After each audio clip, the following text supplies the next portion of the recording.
Hlekazi, thanks again for talking to us. Thank you. Skeptics in South Africa, I mean, every society is full of them, but particularly in South Africa when it comes to socio-economic issues. Skeptics would say black people are now in power, have been in power for over, 25 years or so, since 1994. And yet black people still complain about being oppressed.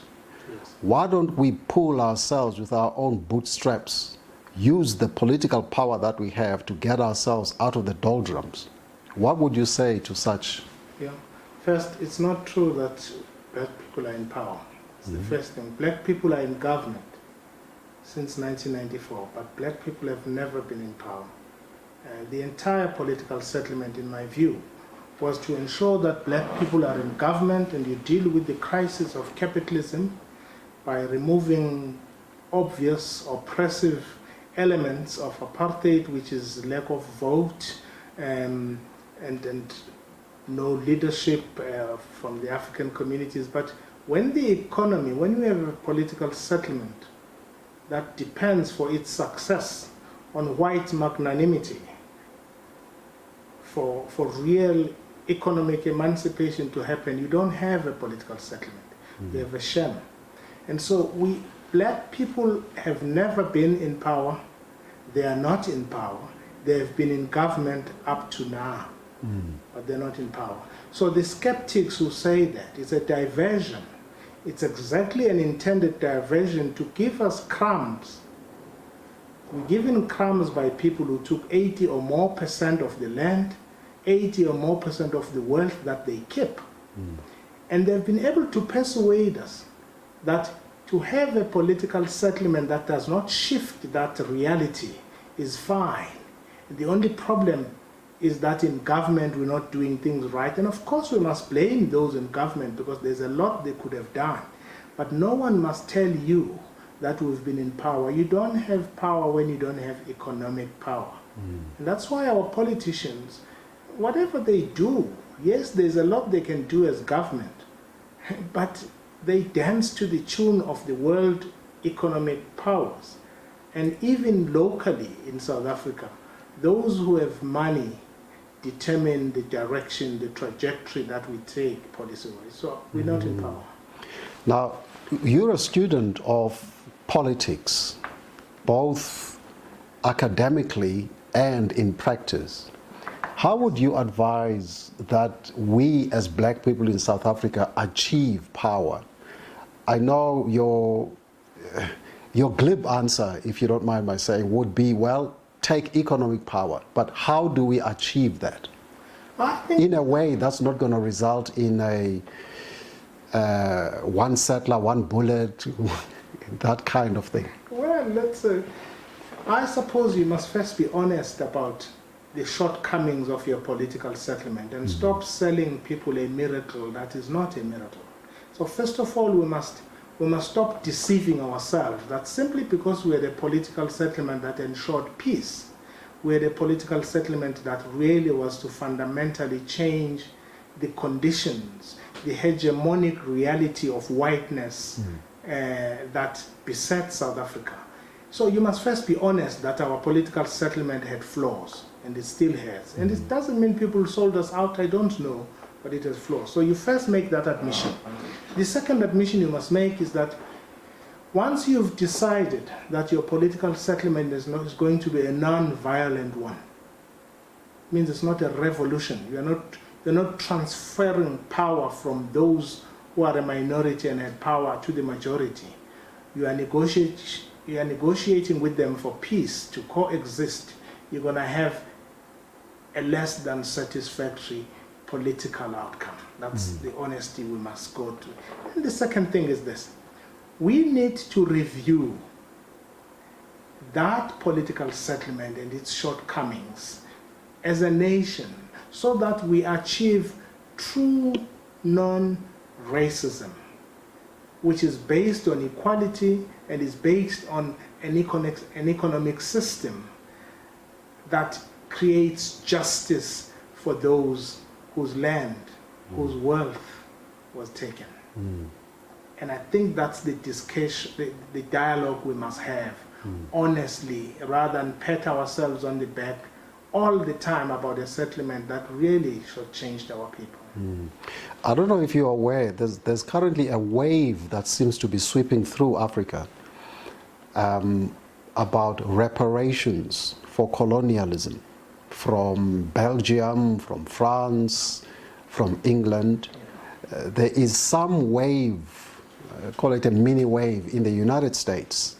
That is a reason, people calling for reparations for slavery. I watched a debate recently between Ta-Nehisi Coates, I don't know if you know him. Yes. He's a famous author, and a protege of W.E.B. Du Bois,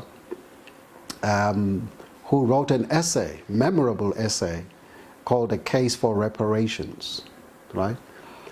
Now, for purposes of achieving economic, I won't say freedom, but a modicum of economic, certainly better economic independence than black people currently have in South Africa, or better economic power, what would you say to a suggestion of some kind of apartheid reparations in South Africa now to keep in step with what seems to be sweeping through Africa? Well, I'll put it more simplistically than what you call reparations. I don't think you can ever have peace, permanent peace, if your solution is that those who stole what they stole from people they found here, the black majority, we will have peace, but they will keep what they stole. And so it just doesn't make sense. And we'll continue to going to have waves of violence, of civil war caused by poverty, because the solution is not that. So reparations, as you say, I think we will have peace when those who were condemned to the life of abject poverty and landlessness, if you reverse their conditions, radically reverse their conditions, you will have peace. And reparations are important. I don't use the word reparations. I think people who have stolen wealth and land that is not theirs, no matter how long ago it was, you must find ways of returning it and sharing it with those. Yeah. And so I think it's whatever you call it, no political settlement can survive without that. Yes. I mean, Ta-Nehisi Coates makes reference to the Jewish experience. The Jews of Europe who, until today, and they continue to receive reparations from places like Switzerland and Germany, and they are still pursuing people who they accused of having perpetrated or having played a role in the Holocaust. And yet in South Africa we are not, well, I suppose we opted for this CODESA type thing, this TRC process. Now, I am already there, and I wanted us to deal with this at the end, but now I find myself there. Okay. There is a professor of Stellenbosch University who has suggested something akin to I'm putting it mildly, I think it's not something akin to, she suggested that there be a once-off amnesty for people who engaged in corrupt activities. As I understand her, is with a view is to dangle that carrot to the lower hanging fruit so that you can get to the high hanging fruit. So you go to a person who is in a government department involved in procurement, for example, but the person you really want to get to is the big fish. So she says you grant amnesty to the procurement officer in order to get to the president, let's say.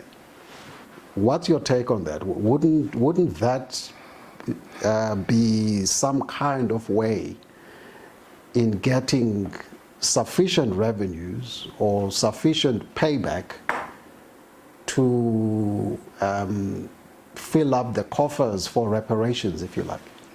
There are different levels for this. One is that this whole debate is a diversion.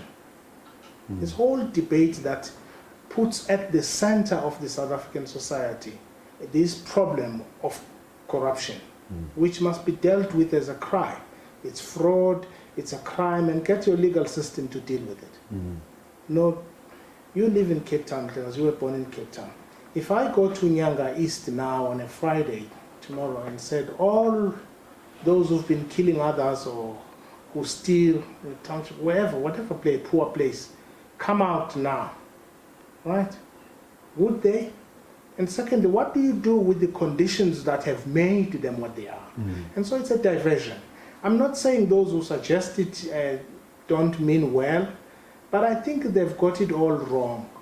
First, because you must create a legal system that does not weaponize or politicize corruption, so you deal with it as a crime. If you have sufficient evidence to assume that there is corruption for which you must have a TRC, you have some sort of evidence to lead you to people you can charge, so charge them. But this whole debate is a diversion from the real issue in South Africa that we must talk about, which is inequality, which is the fact that we are where we are because we've kept black people who were oppressed more or less where they were when apartheid officially ended. And that's the debate we must have. And deal with the thieves who've stolen money. They need no mercy. And you deal with that. I just think all of these gimmicks, all of these commissions, these gimmicks, are just weaponized mechanisms to fight battles that have nothing to do with the plight of the black people who remain poor because their land was taken and the economy remains in the hands of some of the people who tell us about corruption. Who the biggest corruption they have is that they keep the farms, they keep the money, they keep the mines. Yes, they put all black people who are loud mouths on their boards in order to co-opt them. But the majority of black people in the townships and rural areas live in poverty, and that is the scandal that we must put at the center of our debate. Okay. And we're being diverted from that consistently by the beneficiaries of what I call the problematic political economy of race in South Africa. Okay. Now, let's go back to the university. You're now at the tertiary institution. You engaged in politics. You then you are recruited by September, I think. No, by June. No, not the month, the person, Reggie. No, Reggie Khatebe. No, Reggie Khatebe, I'm so sorry. Yeah. We had a Reggie September who was very big. You recruited by Reggie Khatebe into the African National Congress while in KZN. You then work in the underground, you say. Yes. And this is where you met people like Pius Langa, Justice Pius Langa, and various others. When I was a student in Victorian Kenya, yes. Yes. Now, take us through the political troubles you now encounter. You know, during that time, first of all, I think that's when the system was, between 1985, 84 and 86, and that's the period when we're rendering the country ungovernable. Total onslaught time. Absolutely. And so the apartheid security apparatus was on rampage, right? And so that on its own, I think, first politicized us at the time. But Natal then, it was not KZN. Natal had its own dynamics because the conflict, as it happened in many other areas that had Bantustan politics, is that the system of apartheid also has created local government and Bantustans that are its buffer. So in any way, what is known as black on black conflict developed even then, where we're fighting our own brothers and sisters who are in other political parties that are at loggerheads with the UDF or the ANC. But basically, we are all proxies. We are all people fighting and because the system is hiding behind some of us or one of the parties that are fighting. So it became complex. And by when I finished in 1986, having had my own detention and brushes with the security branch, I discovered that I can't teach. I'm not allowed to teach in a central government school. You've now got your teaching qualification. Got my teaching qualification. It's 1987. I then discover, I go to a school in Durban where the principal was keen to, needed an English teacher, history teacher. It's a high school around Guamashu. It's called Duzum, Nanda Newtown. And I sit and I go to class, and the teacher goes with the form, the principal goes to, and he comes back, he says, no, I can't employ you. So I say, why? He says, no, I'm not allowed to employ you. I was told at the office. So I discover for the first time I'm not allowed to teach. I have a poor family, I have a mother who doesn't work. I was looking forward to working to take my family had never had a radio, a television, or a couch, or a pot, right? Or a stove. So I want to get them out of poverty. I can't. So for that first 2 months, I think January and February, I'm just disillusioned. Why I can't be employed. I understand it's the politics, but in any event, I end up teaching at a school that was under what was known as the KwaZulu government, rather than the central government, wherein I was able to teach until October. Then I was told that I should leave in October because I was not compatible with the politics at the time, and then I couldn't, and then I was attacked in the school. That's why I came to Joburg with bullets and having been attacked by a crowd of people in front of school kids. Sure. Before we go into the details of that, we'll take that up in the next segment. Could you said you came out of detention. Yes. What are you detained for? I don't know. Specifically? I was detained maybe 3 times, and it was always, we were never told, detention without trial. Just for being politically they active. Just sweep you don't ask, and you're in there for as long as they like. And the first one for me, well, not the first one, the second one, that is how I met Victoria Mkange and Babu Pius La. Okay. Is that I was taken sitting with a guy called Peter Keshoff in his office, who was a priest and a member of the UDF. I think they wanted him, not me, and then they ended up with both of us. And while we were at police station, the following day, I had this beaming voice of some woman fighting with the police at the church office, saying, you can't keep a teenager, you can't. And that Babulanga, who I didn't know both of them, they had been sent by comrades to get me. And that's how they released me. And it's the first time I got close to them. And I think from that day, at least for Mamu Victoria Mkange, until he died a few months later in August when he was shot by the apartheid regime, and then Babulanga until recently. Yes. And you made mention that the security police would just come and pick you up and detain you without trial. Surely you must have had some suspicion about why they are detaining you. Can you go into a bit of specifics about what political activities you were involved in that would attract the attention of the authorities at that time? We're talking 84, 85 now. 86, yeah. 85, 86. No, absolutely. At the time, they were arresting people who were members of the United Democratic Front. So at least at the level of my known activities, I was not hiding the fact that I was an activist. I was addressing meetings. I was organizing for youth congresses that were aligned to the UDF. And so they knew, and I must assume that, they infiltrate the ANC and other organizations. And so they knew of what my activities were. And that's why they detain you in order to get from you what else you know, and in order for you to lead them to the big fish, because you're young. They must know that at that age I'm recruited by people who are older, more experienced, that they want. And they want, I think they were always fishing for a collaborator. But also detentions were a way of demoralizing those who dared to fight the system that was supposed to survive for a long time. And so I think the detention without trial itself was a mechanism of breaking the spirit of those that were against the system. And that never changes. Today there are other mechanisms of breaking you and me. They're just different. It's not detention, it's not jail.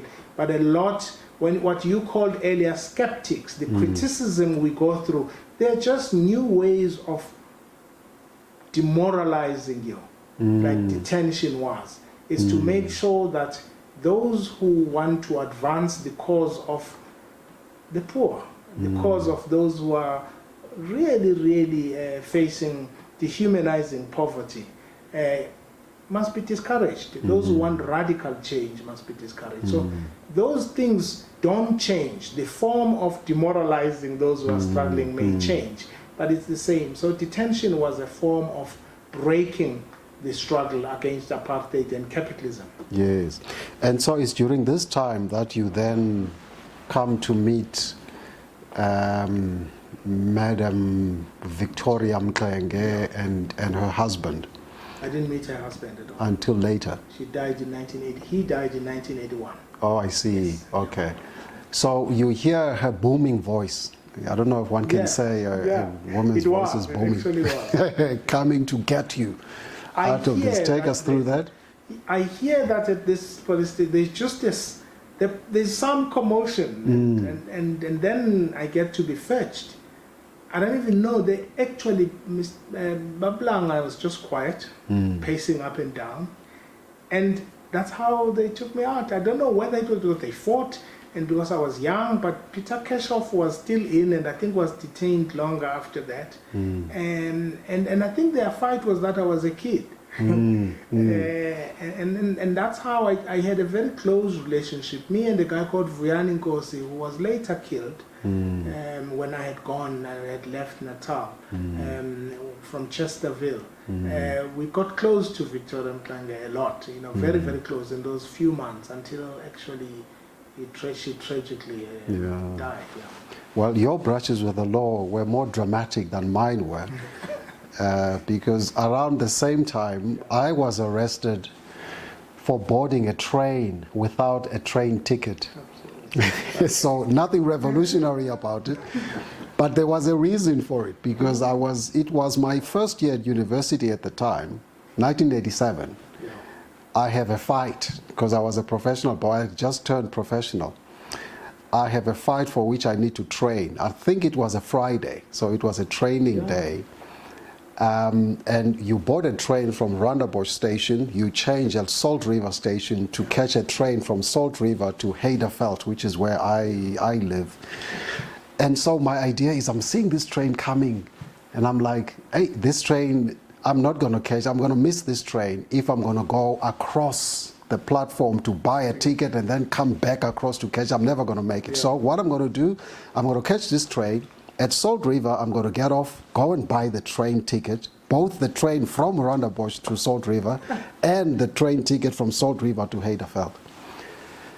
But when I get to Salt River, I get off. I could have got away with it by taking a different route and go to catch the train that goes from Salt River to Heiderveld. But I go through the security people standing there to go and buy a ticket. And they say to me, where's your ticket?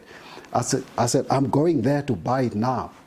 They say, yeah, but you must have a ticket. Cut long story short, they bundled me and they try to beat me up. I'm a boxer, so I fight back. That's an added charge. Resisting arrest and fighting the police and all these things. I spent the weekend. That's my claim to fame of struggle. You know, you call it small. Actually, for me, the stories of oppression are those small stories of rural and urban black women who face the brutality every day. They may not go to detention. They may not be addressing meetings, but they face those hardships in the train, at work, and wherever they are. And for me, those, as small as they are, had you not been a young black boy from the township, you would not have had that experience. And so those stories look small, but they show you the black experience at the time. Yes. So you trained as a teacher, as a school teacher. Yes. What then attracted you to law? When did that happen? Right. Let me summarize my working life. I worked as a teacher until I was attacked in 1987, and I could not be in Natal at the time. I mean, this is way before. It's 1987. The war is rife. The fight between the UDF and Inkatha then is just rough and ragey, and a couple of people who were my comrades, when I had been attacked, felt it was time for me to leave the province. They were safe. They later became unsafe, but I think the place was unsafe for me. And so I left and couldn't work anywhere, and that's why I stayed in the streets of Joburg for some time. In the streets? Absolutely, the streets. So that's why I know Joburg more than any other city in the world, because I spent months in the streets of Joburg, like literally in bus stations, bus stops, and park station, under the bridge. I mean, it's a place I spent weeks sleeping in. So I end up here for that reason, but I can't teach anywhere. I'm hoping to leave the country at the time. I'm meeting ANC people here. We stay at a particular place called Kanya College. That's where I even met Ace Mahashule, the Tumahole group. They were hiding there. But we raided by the police quickly.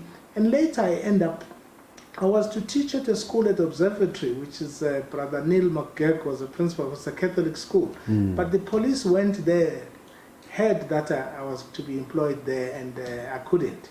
And that's why I ended up as a teacher at a Catholic school in Soweto for a couple of years. That happened, and I worked in underground. I worked in MK. I worked with a lot of people inside the country, Aubrey Machikwi, and many other people. I was also in teacher unions, in the union called NUSA at the time. And that's my working life. And then my trial happened because I was arrested. I was caught with weapons, ANC weapons, and went through a trial. And after that, in fact, Chris Ani and others, particularly Chris, encouraged me to go back to school. Can we take that up in this next segment? Sure.